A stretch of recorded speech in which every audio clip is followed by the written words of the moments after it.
Vegas experiences that IMC has had that even as a group we calibrate.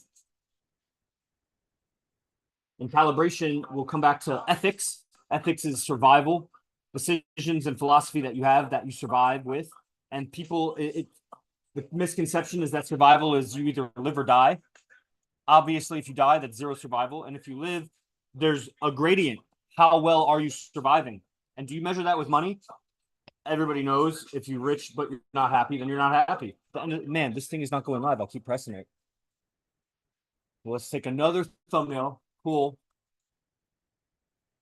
And then go live. Oh, dang, this thing isn't going live. Next. Go live.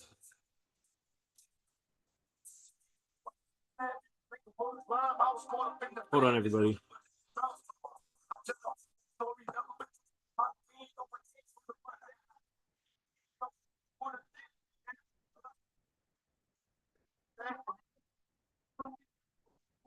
Skip ahead if you're catching the recording later. Tilly Bones, have we talked before? I'm not gonna invite you to record the stream, the screen share, unless we've spoken, or stick around a little bit so I know you want to do it. Otherwise, you know, weird people, they request to go live. I don't want to go live with weird people.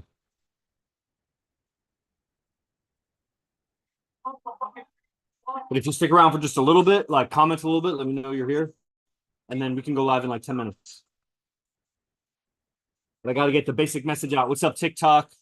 Oh, that was a weird thumbnail.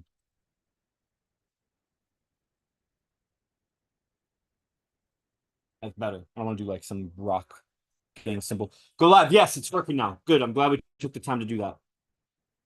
All right. And we're live on Zoom. Let me just check the tech. Make sure everything's peachy. Looks a little frozen, but I've tested that before and it ends up working out. Okay, what's up, everybody? I'm Yogi Chris, captain of IMC Nation. This is a stream about social calibration and just looking at some of the experiences that IMC crew has had here in Vegas. It's quite a thing that we're doing on the face of the earth, you know, and how we coordinate, how we maneuver through environments, and of course our lifestyle, like how we've talked before. Cool. Okay, we'll screen share in just a few minutes. Remind me, because maybe when I see you, I'll recognize you. The communication between the guys, it's really stellar. And it's shit compared to what we know it could be, because I tell you how gay it sounds, emotions and egos get in the way. And I tell you, we are on a very fast path of evolving, and we've been on it for years. And it's still, the traps of the mind there's a lot of them. I was going to say plentiful, right? And you encounter them when you try to coordinate and communicate. And it's really a testament to how far we've come when you see the coordination and the communication of the guys here. Because we get we already know how unique it is in ourselves.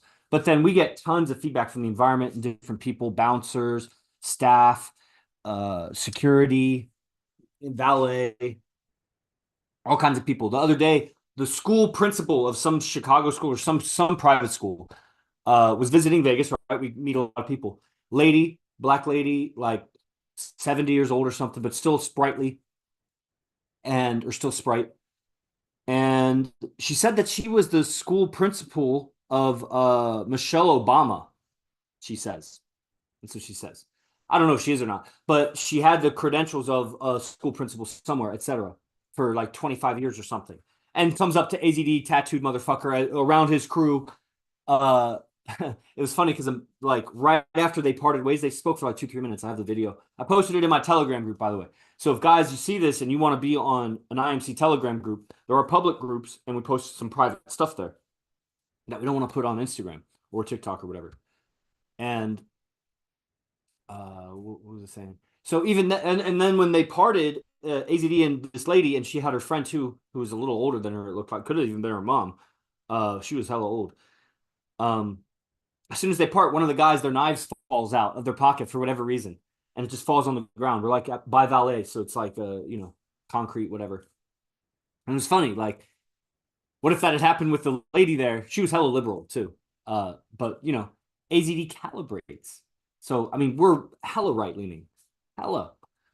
And in certain things, maybe not. We're independent thinkers for sure, but the fact that AZD can vibe with that lady, and he's so dangerous looking with the face tats and the crew, the gang around him, and none of us look like chumps. And she just walks right up. It's feedback from the environment. She's praising, and he's charming her. Doesn't matter that she's, of a different race from a different culture, like 25 years older than him. It's not hitting on her. It's a way of looking and a tonality that and a rhythm. It's so many little subtle qualities of communication that elicits almost like the nervous system response, like the person is gets attracted, right? And even an old lady still has a young lady in her.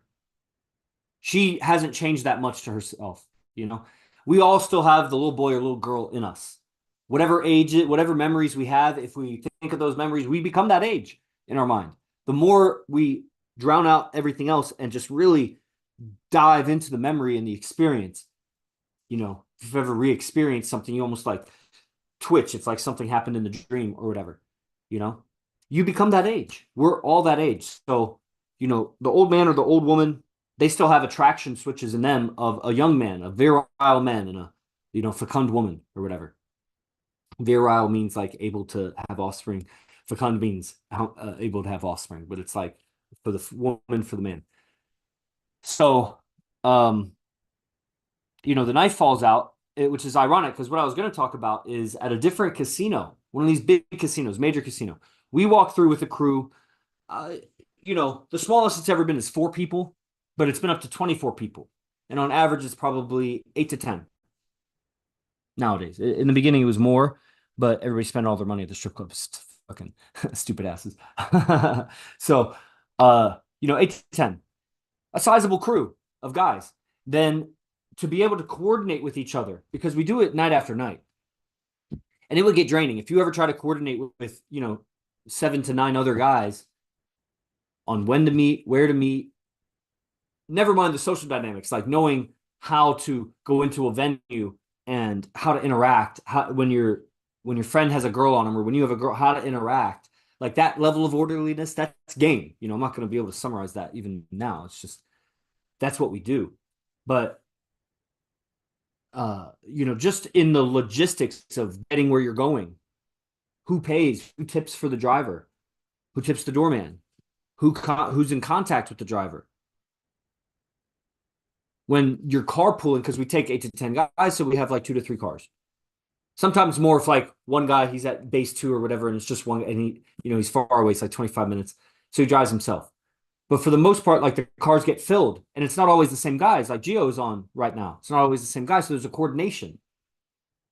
Just that and the smoothness of it. People, they don't check their phones.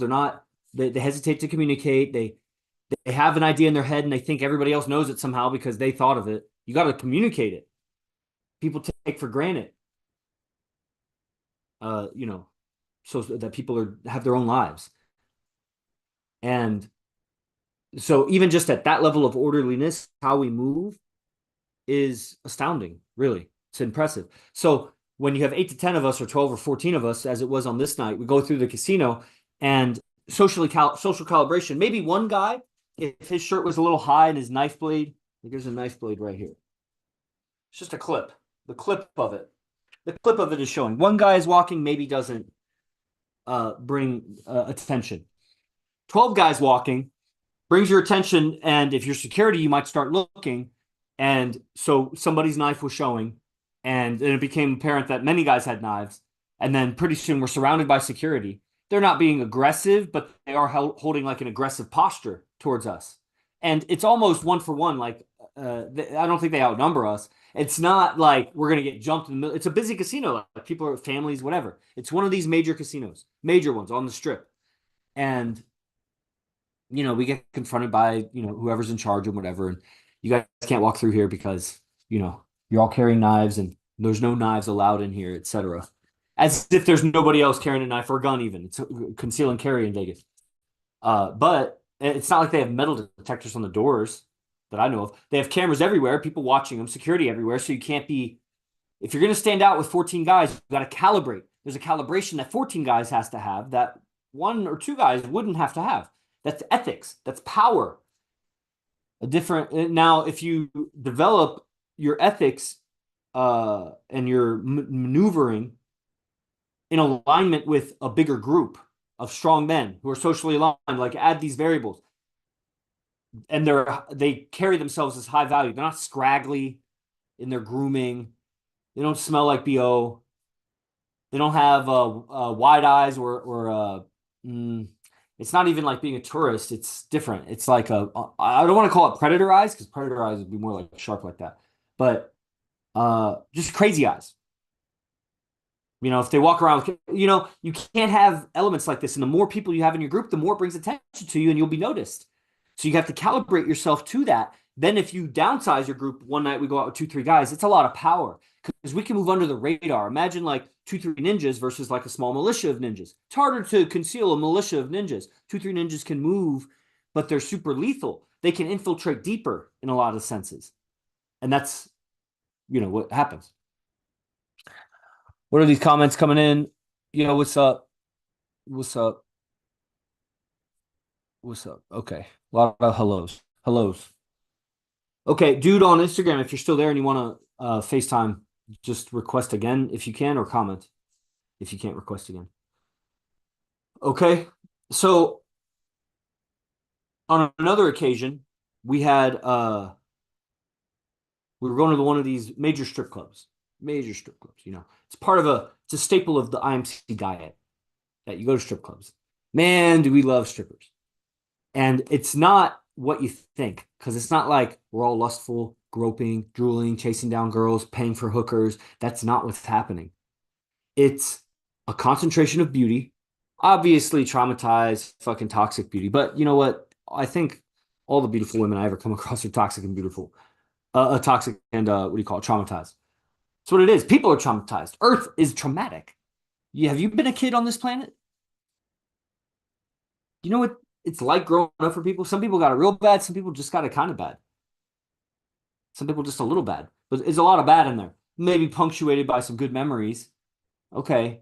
I'm not complaining per se about my upbringing. I think I had it pretty good.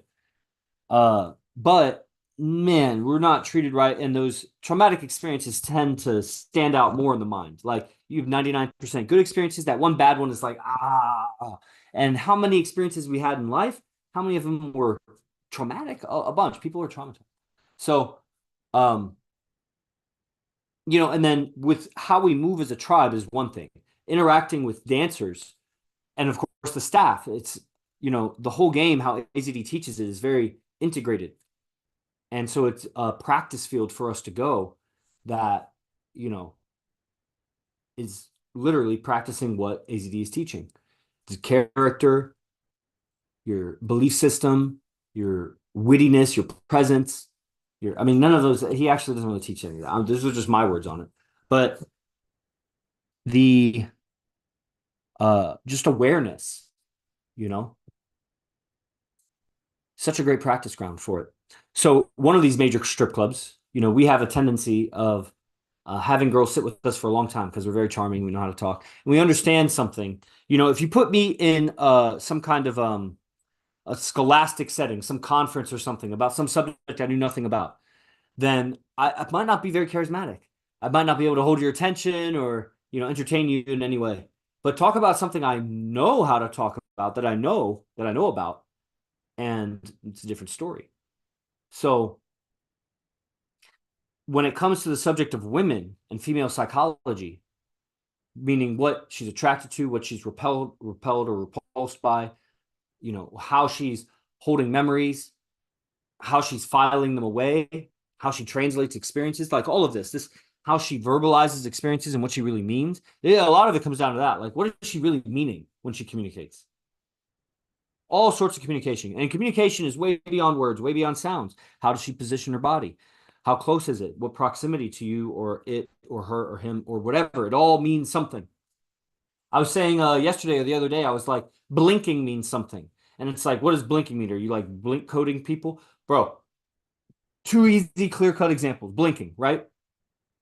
If I wink, that's a communication. Wink, communication. So right there, a blink is a very powerful communication. Do it at the right time, right person, right eye contact. It's powerful. Here's another communication with blinking. Don't blink. Don't blink for like a long time. You know, like somebody that's crazy or somebody that's hypnotized in a trance or whatever the reason, they fall asleep with their eyes open. If a person doesn't blink, all of a sudden you start to realize how important blinking is in communication. Even if it just keeps the pace going, it's like, okay, the guy's present with me because every time that he blinks or whatever, the girl. So everything is communicating down to your odor, your sound, you know, everything, the context, the group you're with. And so understanding how females communicate and what they really mean with all that bullshit that they say or do or whatever. They'll put words on it and it won't be what she was doing or saying.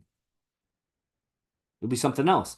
She doesn't always have like a malicious intent, like evil intent. So, you know, part of what this is alchemy also because people are caught in their hell. So they are communicating a bunch of garbage unintentionally. They're just filled with poison. So they don't mean it.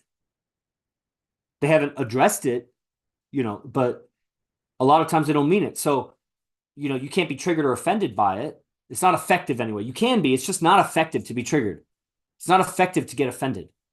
I don't know the last time that getting offended was useful. Understanding that if somebody's rude or unethical to you and confronting the situation is different than being offended. Similar, you're being they are being offensive to, you know, like offense, defense. They are attacking. So in that pure sense of being offended, like they're offensive on you. But that's not what the word means. That's not how we use it. Being offended is like emotionally, you know, distraught or whatever about, you know, something that somebody said or did that they may or may not have even intended you to be distraught about. So getting offended is just not effective to being responsive, witty, high value. It's emotionally weak. And there's a lot of examples of that in life that, you know, people are just push buttons. They're all walking on glass. And especially when you go into the dating, approach a woman and watch how triggering she is. You trigger her, all kinds of bad experiences, and then she spits something back at you, it triggers. It's called rejection or whatever. And it can trigger all kinds of things in your mind and psychology that don't feel good. And that'll keep happening throughout. You get in a relationship with somebody and you trust her more and more, and then she bird boxes, a technical term in IMC Nation. You know, she turns super dark, evil, because she gets offended, and her response mechanism is that. And then all those pleasant things that she says the opposite, and in a mean way, whatever. And you trusted her, and you loved her, and whatever. Getting offended is not effective. So, knowing what the woman is saying, knowing how to not get offended and navigate it and turn it around and handle whatever comes in and spit it back in a way that raises the vibe of the interaction so that it feels good. She laughs. It could be anything. Emotional spikes. You're enjoying it. It's not you're like a fucking court gesture trying to entertain her. It's, you know, you're just high value. And the tension to a beautiful woman interacting with a bad boy, a badass, a fucking cultural outlaw. That's what I am, cultural outlaw. Can, you know, really trigger a lot of emotional spikes in her that, you know, life is numb for people. So emotional spikes helps them live. You know, if life was measured moment to moment, people are not living. You know, we have a lot of emotional moments in IMC Nation, even amongst the guys, amongst the teachings, because we're digging up things that are uncomfortable. And really, it's the relationships that uncover that, reveal it, and then that's the testing grounds. And the relationship starts all the way at the beginning, the pickup or the first interaction that you meet with somebody. That's a relationship. You started a relation. You're relating with the person. And then a relationship is a thing that you and them agree to, that you have a thing going, even if it's a friendship or whatever. You know, you have some, it doesn't have to be a verbal agreement like, do you agree to be in a relationship with me? No, it's just like, I agree non-verbally. It's unspoken. I agree that I like you. You agree that you like me. You agree, I agree that we want to interact again in the future. We have a relationship. Okay, so I don't need to decompose that word too much. But what I'm saying is that when you know what women are saying, when you really get it, then it's possible at the top strip clubs where they charge to even spend like 5 minutes with you or whatever, they just sit down and they're interacting with us. And especially we have so much knowledge of the mind and whatever that how we communicate sorts out the mind. We're very ethical like that. It's not just mind games and hypnotic tricks and whatever. We have to learn those because people should learn those. Those mind games, hypnotic tricks, mind control, whatever, influence is going to happen anyway. People do it. It's not like somebody just brainstormed them. People observed, scientists or social scientists observed these things happening. Hypnotists observed what worked and then codified it and put them all together, stack them all together so that, you know, the hypnotists of today are better than of the past. But if you don't, they are speech patterns and whatever that happen in natural conversation and whatever. And if you don't learn them, you'll unconsciously be influenced. If you don't know how influential communication can be, you will be influenced by it. You're not going to avoid it by just avoiding the subject. You're getting influenced left and right. That's why it's a training ground to work on your character. When you go to strip clubs and the interactions, she's triggering as many things as you as any new woman could. She's in her underwear. She's probably trying to touch on you. She's trying to get money from you. So she's really trying to like make you think that she likes you. And blah, blah, blah. Stack it up against you. You're getting triggered left and right. Now, we've overcome a lot of those, and that's what it is. So I'm not getting triggered there. But I'm saying that the environment, just bring a new guy. Make him alpha, make him athletic, make him rich, make him whatever. Make him anything other than an IMC player and watch him get stiff at the strip club. If he's getting stiff and he's not trying to be stiff, like he's not consciously being stiff, then unconsciously he's getting stiff. That's called getting triggered. Why? Where's the threat, guy? Why are you threatened? We're not threatened.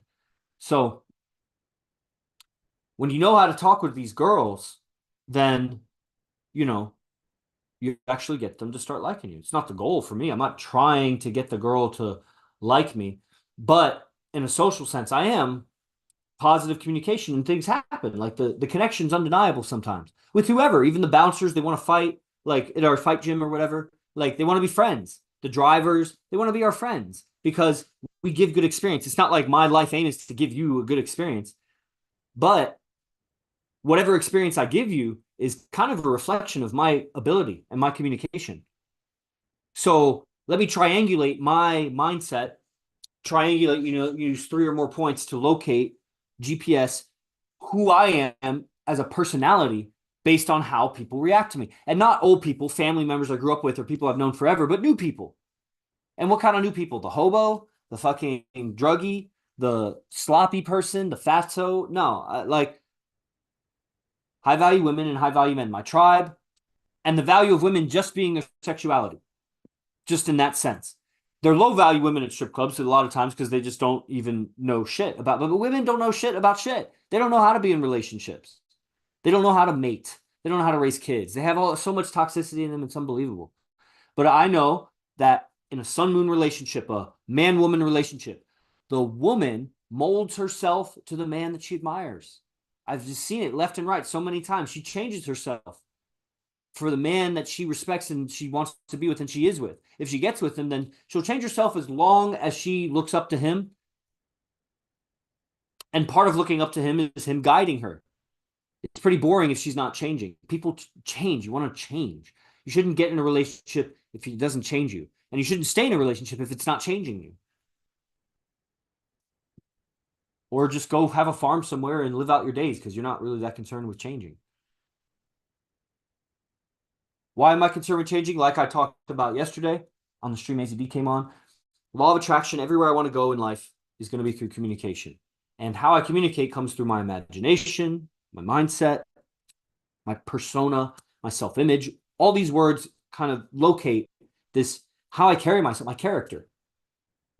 From my character comes my communication, my responses to life and situations. That's all picking up and dating a woman is. It's just responding to her shit in a way that makes her attracted, makes her fall into you, makes her fall in love with you. That's different for a lot of women. There's also a lot of similarities between women. That's where we get the attraction switches. It's common in all women. Okay. So when you go to these big strip clubs, the second thing that happens, so we get requested not to go to that casino anymore because of all the weapons we have. Then a strip club says that we're uninvited, basically, requesting us not to show up there because, and they say some bullshit about the girls complain about this or that, but it doesn't make sense. Like what they said, that's just not anything that we've ever said. We know our game. We learn game with each other. We mastermind about game. None of us were saying what they said that the girls said. So I think there may be one or two girl haters. There, often is, but that has to have a loudspeaker because there's also female fans there. So what it is the messenger is polluting the message, and the messengers were probably the staff and the bouncers, or whatever. Maybe even the owners. I doubt it though. I don't know. It's all hearsay, but I don't think it was the girls. If I was going to bet, and what makes sense to me is a jealous staff, because don't you think the bouncers at strip clubs want the dancers? They're trying to get with it. They're there at work. They're seeing them. They're getting more familiar and comfortable with them. The dancer might ask for help or help me pick up my money, or will you walk me to my car? Or who knows? Will you drive me home even? And maybe they become friends. They drink afterward. Who knows? The bouncers are trying to get with those girls. And as they should. I mean, why not? Fucking A. But, the little haters that they are, they see a pack of wolves come in and entertain their women easily, effortlessly for a long time, and you know, and they'll use one or two female haters to blast it as a loudspeaker, like the whole venue. They're offending the venue, this and that, and you can't come back here. Good, good. There's plenty of fish to fry. There's plenty of clubs here, and that's a good thing. Just like the casinos, there's plenty of casinos here. A lot of the girls, the dancers, dance in multiple clubs anyway. It's only a matter of time before a dancer at that club dances at another club. It's not even the best club, so she's definitely going to dance at another club. It's one of the top clubs, but social calibration, So being aware, if you're keeping the girl there for a long time, which guy are you offending? Because he's trying to get at that girl. If you have her sit there for a long time and then you don't pay her anything, she may have to get up and report to her manager or something, that like she was there for an hour and a half and didn't make any money, you know? And then, of course, if somebody says something offensive, then, girls get offended too, especially traumatized girls. They get hella offended easily, So there's a maneuvering, a politeness or a political interaction for the strip club. Obviously, it'd be different if I was at a political rally than if I was at a strip club. But there's a politicking that you do. Always, really, until you're in such an authority that what you say goes. And so the politicking it's different trying to come up in politics versus being the leader in politics. It's still politics, right? It's the same physics, but you're in a different context. So even though it's the same physics everywhere on Earth, the physics of submarine is not the same thing as the physics of a rocket ship. Even though it's all physics and it doesn't contradict itself, it's just a different area of physics. And the strip club is a different area than a political rally or whatever, or the realm of politics. But politicking, so you're not offensive, right? And then the art and the science and the craft of it is be attractive, be seductive, be charming, be comfortable, be trustworthy, fast, but without rushing. Hurry up, but don't hurry. Get it done, but take your time. Make it thorough, but don't waste time. And a lot of that is going to come in with the jealousy, where you have multiple women there interested in you, and that helps. It helps the woman. You think it helps the guy. It helps the woman realize your value so that she doesn't take so much time, because you don't have that much time. You're only there a little while. She could get fired tomorrow. You could get banned from that club tomorrow. Like, she may not encounter you again. It's in her interest to be aligned with a guy of survival value, such as IMC Nation guys, because we have such an awareness of the mind. Survival value is mostly, it's in the mind. It's in your ethics, your ability to make decisions, just your abilities, your ability to communicate. Your ability is your survival value. It's not your dollars. It's not even fighting. I mean, the ability to make money, yes. The ability to fight, yes. Or the ability to defend, yes. Ability is survival value. Your ability to have a relationship with a woman. If you don't have that ability, you must not have high survival value, because where did you learn to be so disabled? You must have a whole bunch of anti-survival behaviors in you, anti-survival beliefs, anti-survival garbage, just patterns, whatever. You have anti-survival software if you don't know how to relate with a woman. Because where'd you come from? Mom and dad, they didn't know how? All your upbringing.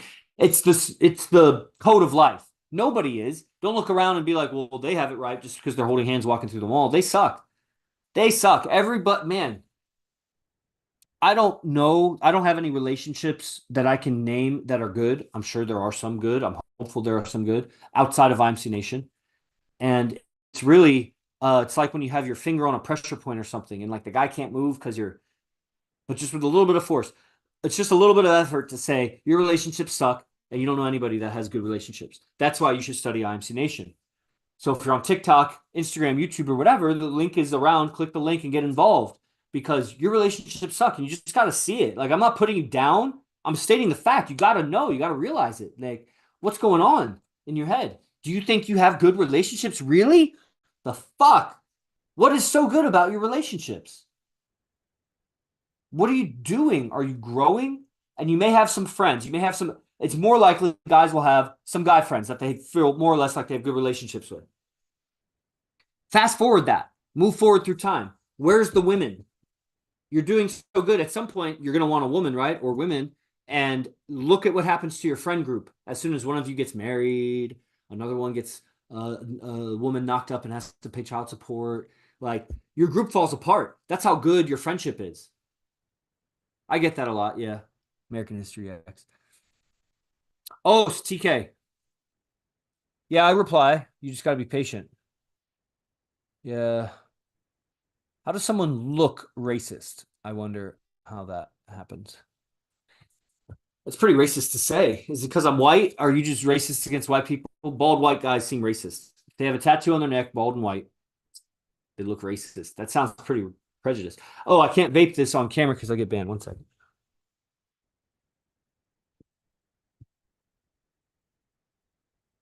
Okay. Are there any questions or what do you guys think about all that? A lot of you have been on for a while. Okay. Yes. What? Are you just waving? Hello. I'm CXTina. Okay, we can wrap it. I think I got my point across. These two situations. Social calibration, you could get away with more as a solo than you could as 2 or 10 or whatever. Yeah, I know it is an Android. You're right. You can tell. And the evolution of awareness here is the game. The game is just being more aware. There's spiritual people that like seek awareness and whatever, but what are they trying to be aware of? Because it doesn't seem to be helping them with life. Some of them have like contentment or whatever, but deep down, they're really suffering with women. And if you're a woman, they're really suffering with men. They're not in a good place. Some women are doing better than others because they're in control of what's going on. They are not experiencing a deep fulfillment like women who can safely submit themselves to a man they admire and respect. That's fulfilling for a woman. There's other ingredients to that. Like if she submits herself to a man, well, he's probably able to guide her, take care of her, manage her state of mind, help her, teach her. Like there's also give her laugh, make her laugh, give her laugh. So, that's part of her admiring and respecting him. Because if you have everything but can't make her laugh, let's say, she may admire another man that is funny. You don't want that, right? It's unnatural. It puts a wedge in the relationship. So you got to be the perfect man in every way. That's the big obstacle for guys. It's like, getting a date is around the corner. Pretty much wherever you're at. Some guys are harder to coach in that. Okay, so you got to groom your hair and everything, wash yourself better, shave better, change your wardrobe. Okay. A date, when you do all that, then we could get you somebody, even a fatty, a sloppy girl. You can get a date. Getting a high value date, okay, that's going to take a lot. And, getting to the place where, you can have an ongoing relationship with people, it's a complete overhaul of who you are.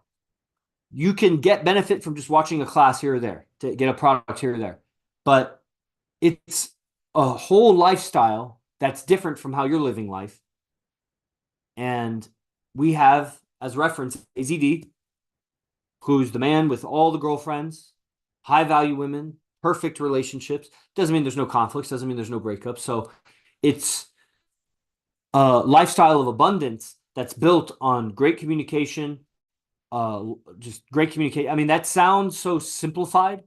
Uh, it's really understanding, it's getting reality with people, just um, you know, pacing their life and projecting a future that they, just understanding. It's communication and understanding and awareness.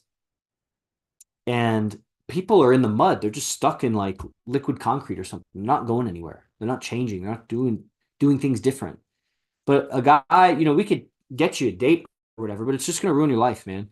You're not going to be able to keep her, or you might get her pregnant, or you just settle with her and then get married, and then it'll fuck up your life. That doesn't work. I haven't seen it work in my lifetime.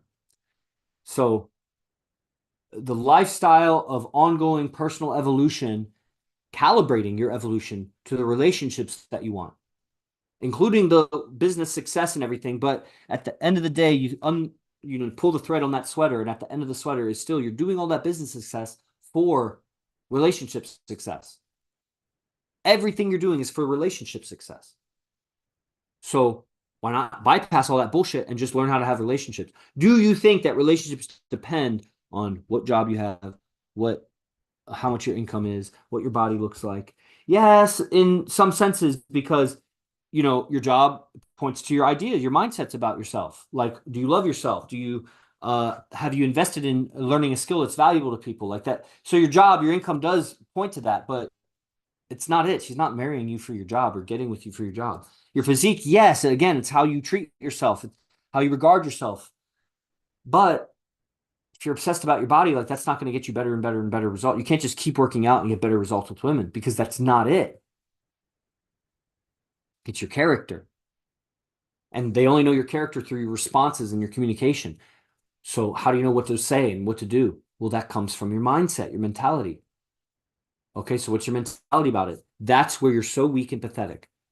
You haven't analyzed your mentality and your mindset about relationships. And the guys that are in IMC and learning, and you're starting to become aware, the way AZD talks about it, and therefore the way that the students start to talk about it, brings light. It makes the invisible visible. So character and your personality is that thing that gets the woman, keeps the woman. And we're working on that 24/7. That's just what we do, because the planet is just enslaved. It's shrouded in ignorance. And there's nothing else to do, man. You're going to have to work and pay your taxes and pay your bills and whatever. You're going to have that bullshit. Eat and shit and shower and sleep and whatever. But who you relate with and how you relate with them and what the results, the fruits of that are, is the substance of life.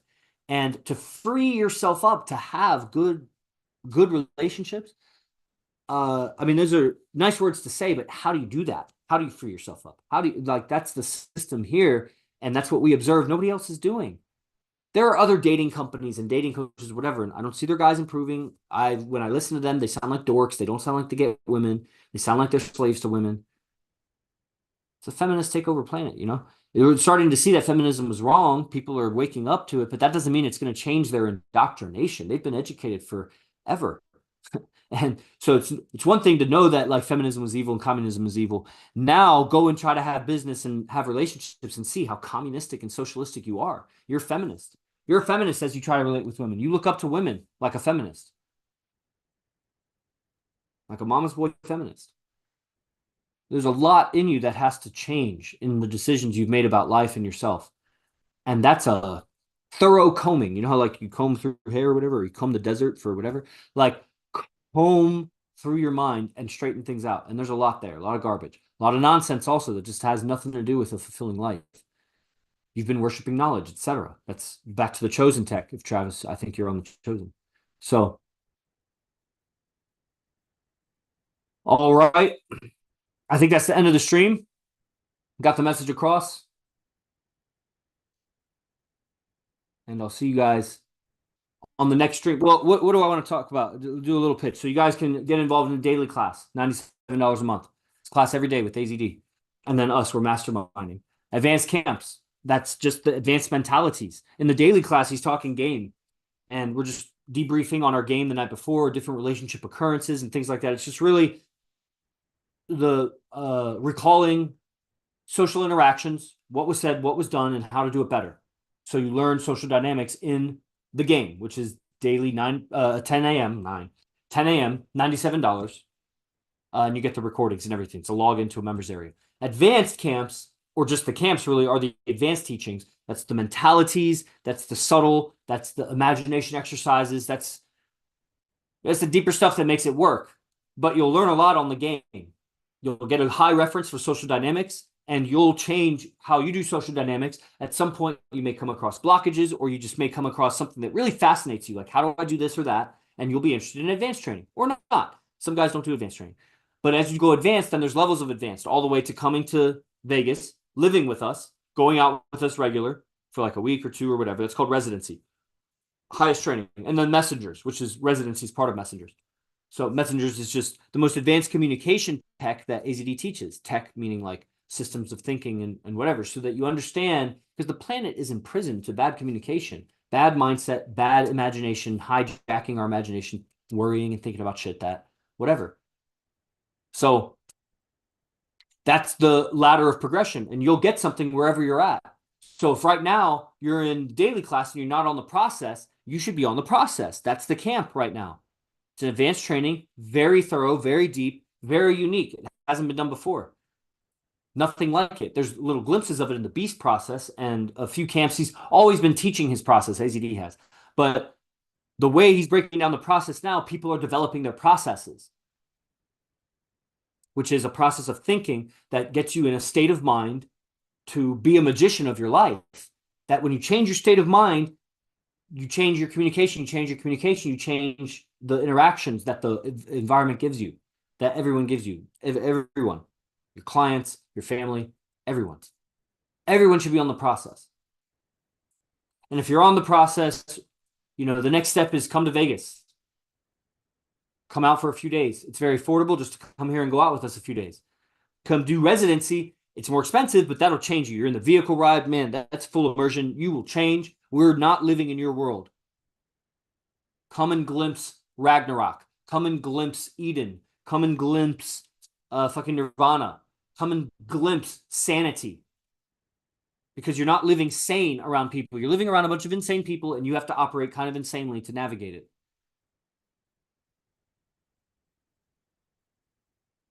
So that's the progression. Do you believe in eternal life? And does this information come from Jesus as Lord? Well, I can't say it comes from Jesus as Lord because I can, because Jesus is Lord, but I don't know that he ever said that. So that's kind of an absurd question, really. But if truth is one, and what I'm saying is true, then yes. So there's your answer, yes. Okay, everybody. So that's that.